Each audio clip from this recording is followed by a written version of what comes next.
আসসালামু আলাইকুম ওরহমতুল্লাহি ওয়াবারাকাতুহু। 1 মিনিট মাদ্রাসা ইউটিউব চ্যানেলে সম্মানিত দিনী ভাই বোনেরা, আশা করছি আল্লাহ তাআলার অশেষ রহমতে আপনারা ভালো আছেন, সুস্থ আছেন। আলহামদুলিল্লাহ। আগামীকাল তৃতীয় রবিউল আওয়াল মাসের তৃতীয় দিন এবং বৃহস্পতিবার অত্যন্ত ফজিলতপূর্ণ একটি দিন।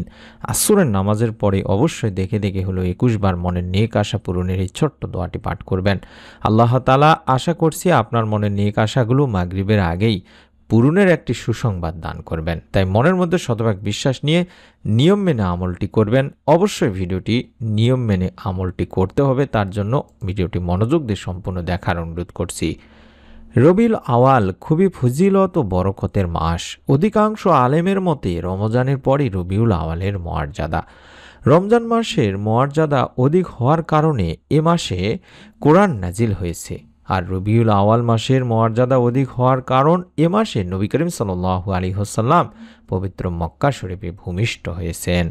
এ মাসটি তাৎপর্যপূর্ণ হওয়ার অনেক কারণ রয়েছে। এর মধ্যে প্রথম কারণ হলো বিশ্ব মানবতার মুক্তির দূত নবী করিম সাল্লাল্লাহু আলাইহি ওয়াসাল্লামের পৃথিবীতে আগমন। আর দ্বিতীয় কারণ হলো এই মাসেই আম্মাজান খাদিজাতুল কুবরা রাদিয়াল্লাহু তাআলা আনহাকে বিয়ে করেন আল্লাহর রাসূল সাল্লাল্লাহু আলাইহি ওয়াসাল্লাম। আর তৃতীয় কারণ হলো এই মাসেই মুসলমানদের জন্য প্রথম মসজিদ তৈরি করা হয় কুবা নামক স্থানে, এবং এটি ইসলামের ইতিহাসে নির্মিত প্রথম মসজিদ।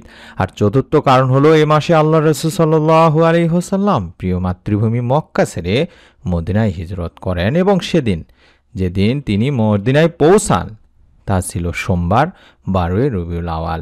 আর পঞ্চম কারণ হিসেবে বলা হয় এ মাসে বিশ্ব মানবতার মুক্তির দূত হযরত মুহাম্মদ সাল্লাল্লাহু আলাইহি ওয়াসাল্লামের উপর আরোপিত রিসালাতের দায়িত্ব পালন শেষে দ্বীন ইসলাম পূর্ণতার মাধ্যমে নিজের প্রভুর আহ্বানে সাড়া দেন তিনি। তাই আমরা এ মাসটাতে বেশি বেশি করে আমল করার চেষ্টা করব। বিশেষ করে বৃহস্পতিবার রোজা রাখতে পারলে সবচাইতে ভালো। রোজা রেখে আসরের নামাজ থেকে শুরু করে ইফতারের আগ পর্যন্ত, কিংবা রোজা না রাখতে পারলেও আসর থেকে শুরু করে মাগরিবের আগ পর্যন্ত আমরা আমলটি করার চেষ্টা করব। আবু হুরায়রা রাদিয়াল্লাহু তাআলা আনহু থেকে বর্ণিত, আল্লাহর রাসূল সাল্লাল্লাহু আলাইহি ওয়াসাল্লাম বলেন, প্রতি সোমবার ও বৃহস্পতিবার আল্লাহ তাআলার দরবারে আমল পেশ করা হয়। আমার আমলগুলো রোজা অবস্থায় আল্লাহর সামনে পেশ করা হোক, এটাই আমি পছন্দ করি। তিরমিজি শরীফের হাদিস। তাহলে বুঝতে পারছি বিশ্বনবী সাল্লাল্লাহু আলাইহি ওয়াসাল্লাম প্রত্যেক মাসে সোমবার বৃহস্পতিবার বা সপ্তাহের সোমবার বৃহস্পতিবার রোজা রাখেন। এবং যেটা বললাম, চন্দ্র মাসের 13, 14, 15 তারিখেও কিন্তু আইয়ামে বীজের 3টি রোজা রাখার কথা হাদিসে বলা হয়েছে। আর এর প্রতি যত্নশীলও হওয়া যেতে পারে, কারণ হযরত আব্দুল্লাহ ইবনে আমর ইবনে আস রাদিয়াল্লাহু তাআলা আনহু থেকে বর্ণিত হাদিসে আল্লাহর রাসূল সাল্লাল্লাহু আলাইহি ওয়াসাল্লাম বলেছেন, প্রতি মাসে 3টি করে সিয়াম পালন করো, যারা সারা বছর ধরে সিয়াম পালনের সমান হবে। সুবহানাল্লাহ, সুবহানাল্লাহ। বুখারী শরীফের সহিহ একটি হাদিস। তাই আমরা বৃহস্পতিবার অন্তত রোজা রেখে আমল করার চেষ্টা করব। যারা রোজা রাখতে পারবেন না তারা রোজা ছাড়াও আমলটি করবেন। সপ্তাহে গুরুত্বপূর্ণ একটি দিন হলো এই বৃহস্পতিবার। জুমাবারের পূর্ববর্তী বা আগের দিন হওয়ায় এটি জুমার দিনকে প্রস্তুত করে তোলে। আর এই দিন রোজা রাখা, নেক আমল করা ও ইবাদত করার ফজিলত অপরিসীম। আবু হুরায়রা রাদিয়াল্লাহু তাআলা আনহু বর্ণনা করেন, আল্লাহর রাসূল সাল্লাল্লাহু আলাইহি ওয়াসাল্লাম বলেছেন, প্রতি সোম ও বৃহস্পতিবার জান্নাতের দরজাগুলো খুলে দেওয়া হয়। এরপর এমন সব বান্দাকে ক্ষমা করে দেওয়া হয় যারা আল্লাহর সঙ্গে শরিক করে না। তবে সে ব্যক্তিকে ক্ষমা করা হয় না যার ভাই ও তার মধ্যে শত্রুতা বিদ্যমান। এরপর 3 বার বলা হয়, এই দুজনকে আপোষ মীমাংসা করার জন্য অবকাশ দাও। সহিহ মুসলিম শরীফের সহিহ একটি হাদিস। তাছাড়া উম্মুল মুমিনিন হযরত আয়েশা রাদিয়াল্লাহু তাআলা আনহা বর্ণনা করেন, রাসূলুল্লাহ সাল্লাল্লাহু আলাইহি ওয়াসাল্লাম সোম ও বৃহস্পতিবার রোজা রাখার বিষয়টি প্রাধান্য দিতেন। এটা সুনানে ইবনে মাজাতে রয়েছে দিনী ভাই বোনেরা। তাছাড়া আমরা জানি, যেটা বললাম আপনাদেরকে, প্রিয় নবী সাল্লাল্লাহু আলাইহি ওয়াসাল্লাম বলেছেন, সোমবার বৃহস্পতিবার দিন দুটি এমন, যেই দিন দুটিতে বান্দার আমল মহান আল্লাহর সামনে হাজির করা হয় বা উপস্থাপন করা হয়। আর আমি রোজা থাকা অবস্থায় আমার আমল আল্লাহ তাআলার সামনে উপস্থাপন করা হোক, এটাই আমি পছন্দ করি। সুনানে তিরমিজি শরীফের একটি হাদিস। আর রোজার রয়েছে অফুরন্ত সওয়াব। রোজার বিনিময় স্বয়ং আল্লাহ তাআলা দেবেন বলে ঘোষণা করেছেন। হাদিসে পাকে বা হাদিসে কুশিদে আল্লাহ তাআলা বলেছেন, মানুষের প্রতিটি কাজ তার নিজের জন্য, কিন্তু রোজা এর ব্যতিক্রম। রোজা শুধুই আমার জন্য, আমি এর প্রতিদান দেব। সহিহ মুসলিম শরীফের সহিহ হাদিস। নবী করিম সাল্লাল্লাহু আলাইহি ওয়াসাল্লাম বলেন, যে আল্লাহর সন্তুষ্টির জন্য একটি রোজা রাখবে, আল্লাহ তাআলা জাহান্নাম তার থেকে 100 বছরের দূরত্বে সরিয়ে রাখবেন। সুবহানাল্লাহ। তাই এছাড়া বৃহস্পতিবারে বরকতময় দিনটি ভালো কাজের এবং আল্লাহর সান্নিধ্য লাভের জন্য উপযুক্ত সময়। তাই এই দিনের ফজিলত উপলব্ধি করে দিনটি ভালোভাবে অতিবাহিত করা আমাদের উচিত দিনী ভাই বোনেরা। অন্তত আল্লাহ তাআলা আমাদের যেন প্রতি সপ্তাহের বৃহস্পতিবার রোজা রাখার এবং নেক আমল করার তৌফিক দান করেন। বিশেষ করে মনের নেক আশা পূরণের জন্য যারা বিভিন্ন মানুষের কাছে যান, বিভিন্ন আমল করেন, তাদের জন্য আজকের এই আমলটি শিখিয়ে দিচ্ছি। পরীক্ষিত আমল, আশা করছি আপনার মনের নেক আশা আল্লাহ তাআলা এই আমলের ওসিলায় পূরণ করেই দেবেন। মানুষ আশা আকাঙ্ক্ষা নিয়েই বাঁচে দিনী ভাই বোনেরা। মনের আশা পূরণে কত কিছুই না করে থাকে মানুষ।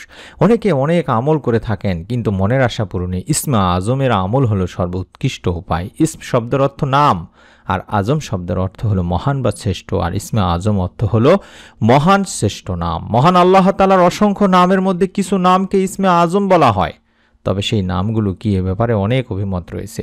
আলেমেরা বিভিন্ন নামকে ইসমে আজম বলেছেন। তাই আমি আপনাদের সামনে পবিত্র কোরআনুল কারিমে যে ইসমে আজম রয়েছে, আল্লাহ রাসূল সাল্লাল্লাহু আলাইহি সাল্লামের হাদিসে যেখানে বলেছেন যে সূরা বাকারার 163 নম্বর আয়াত এবং সূরা আল ইমরানের 1 নম্বর আয়াতে যে ইসমে আজম রয়েছে, সেই ইসমে আজমটি আমি আপনাদের সামনে তুলে ধরছি ইনশাআল্লাহ। ইসমে আজমের মাধ্যমে দোয়া করা হলে রব্বুল আলামিন বান্দার দোয়া কবুল করেন দিনী ভাই বোনেরা। প্রথম যে দোয়াটি শিখিয়ে দিচ্ছি সেটি হলো, আপনারা অবশ্যই মোবাইলে স্ক্রিনশট নেবেন, দেখে দেখে হলো এই দোয়াটি একবার হলেও পাঠ করবেন। আসর থেকে শুরু করে মাগরিবের আগ পর্যন্ত ছোট্ট একটা নিয়ম মেনে আমলটি করতে হবে। আমি নিয়মটি শিখিয়ে দিচ্ছি কিছুক্ষণের মধ্যে ইনশাআল্লাহ। আল্লাহুম্মা ইন্নী আসআলুকা বিআন্না লাকাল হামদু লা ইলাহা ইল্লা আনতাল মান্নান বাদিউস সামাওয়াতি ওয়াল আরদ ইয়া জাল জালালি ওয়াল ইকরাম ইয়া হাইয়্যু ইয়া কাইয়্যুম। কম করে হলেও একবার পাঠ করবেন, যদি বেশি পড়তে পারেন তাহলে ভালো। আশা করছি মোবাইলে স্ক্রিনশট নিয়েছেন, দেখে দেখে হলো এই দোয়াটি পাঠ করবেন। এই দোয়াটিতে আমরা বলছি, হে আল্লাহ, আমি তোমার কাছে প্রার্থনা করি, তুমি তো সকল প্রশংসার মালিক, তুমি ছাড়া কোনো ইলাহ নেই, তুমি দয়াশীল, তুমি আকাশসমূহ পৃথিবীর একমাত্র সৃষ্টিকর্তা, হে মহান সম্রাট ও সর্বোচ্চ মর্যাদার অধিকারী, হে চিরঞ্জীব, হে সর্বময় ক্ষমতার অধিকারী। এই দোয়াটির ব্যাপারে হাদিসে আনাস রাদিয়াল্লাহু তাআলা আনহু সূত্রে বর্ণিত হয়েছে, তিনি রাসূল পাক সাল্লাল্লাহু আলাইহি সাল্লামের সঙ্গে বসা ছিলেন। এই সময় এক ব্যক্তি নামাজ আদায় করে দোয়াটি পাঠ করলেন। তখন নবী সাল্লাল্লাহু আলাইহি সাল্লাম বলেন, এই ব্যক্তি তো ইসমে আজমের দ্বারা দোয়া করেছে। যে নামে ডাকলে তিনি সাড়া দেন, যে নামে তার কাছে চাওয়া হলে, তার নিকটে কোনো কিছু চাইলে তিনি তাকে তা দান করেন। সুবহানাল্লাহ, সুবহানাল্লাহ। এবং আরও একটি ইসমে আজম পড়বেন, দেখে দেখে পড়বেন, কোনো সমস্যা নেই। আল্লাহুম্মা ইন্নী আসআলুকা আন্নী আশহাদু আন্নাকা আনতাল্লাহ লা ইলাহা ইল্লা আনতাল আহাদুস সামাদুল্লাযী লাম ইয়ালিদ ওয়া লাম ইউলাদ ওয়া লাম ইয়াকুল লাহু কুফুয়ান আহাদ। আশা করছি এটাও মোবাইল স্ক্রিনশট নিয়েছেন, ছবি উঠে নিয়েছেন। মনের নেক আশা পূরণের জন্য এই দোয়াগুলো পড়লে আল্লাহ তাআলা আপনার দোয়া ইনশাআল্লাহ কবুল করবেনই করবেন। এই দোয়াটি তো আমরা বলছি, আল্লাহ, আমি তোমার নিকট প্রার্থনা করছি এবং আমি সাক্ষ্য প্রদান করছি যে তুমি একমাত্র আল্লাহ এবং তুমি ছাড়া অন্য কোনো ইলাহ নেই, তুমি একক এবং অমুখাপেক্ষী, যার কোনো সন্তান নাই এবং যিনি কারো সন্তান নন, আর যার সমকক্ষ কেউ নাই। রুবাইদা রাদিয়াল্লাহু তাআলা আনহু থেকে বর্ণিত, রাসূল পাক সাল্লাল্লাহু আলাইহি ওয়াসাল্লাম দুইজন লোককে এই দোয়াটি বলতে শুনেছেন। তখন রাসূল পাক সাল্লাল্লাহু আলাইহি ওয়াসাল্লাম বলেন, তোমরা আল্লাহ তাআলার কাছে ইসমে আজমের মাধ্যমে চেয়েছো, যার মাধ্যমে চাইলে আল্লাহ পাক তাকে তা দান করেন, এবং যার মাধ্যমে দোয়া করা হলে বা এই দোয়ার মাধ্যমে আল্লাহ তাআলার কাছে কিছু চাওয়া হলে আল্লাহ তাআলা তার দোয়া কবুল করেন, তার মনের নেক আশা, নেক চাওয়াগুলো পূরণ করে থাকেন। সুবহানাল্লাহ, সুবহানাল্লাহ।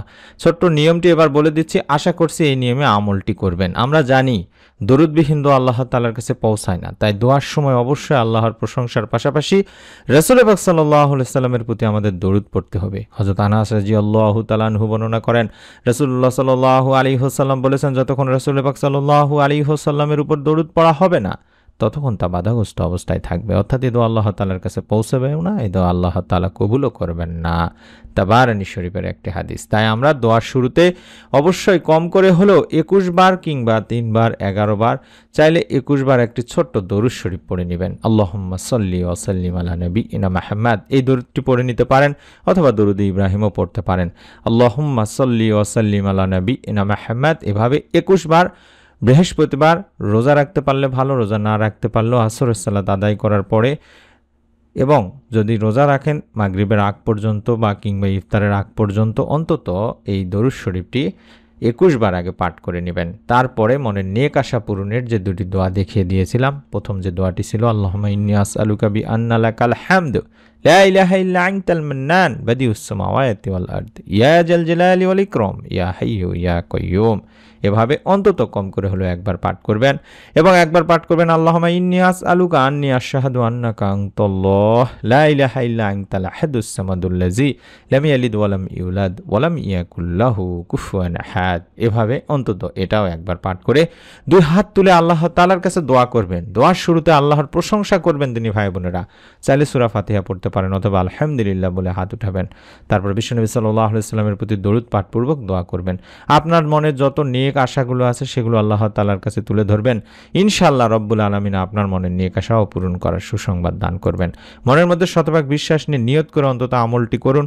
ভিডিওটিতে একটি লাইক দিয়ে কমেন্ট সেকশন অন্তত আমিন লেখার মাধ্যমে নিয়ত করুন এবং নতুন এরকম আমলের ভিডিও আপনি আপনার মোবাইলে সরাসরি পাওয়ার জন্য চ্যানেলটি সাবস্ক্রাইব করে বেল বাটনটি অন করে রাখুন। সকলে ভালো থাকুন, সুস্থ থাকুন। নতুন ভিডিও দেখার আমন্ত্রণ জানাচ্ছি। আসসালামু আলাইকুম ওয়া রাহমাতুল্লাহি ওয়া বারাকাতুহু।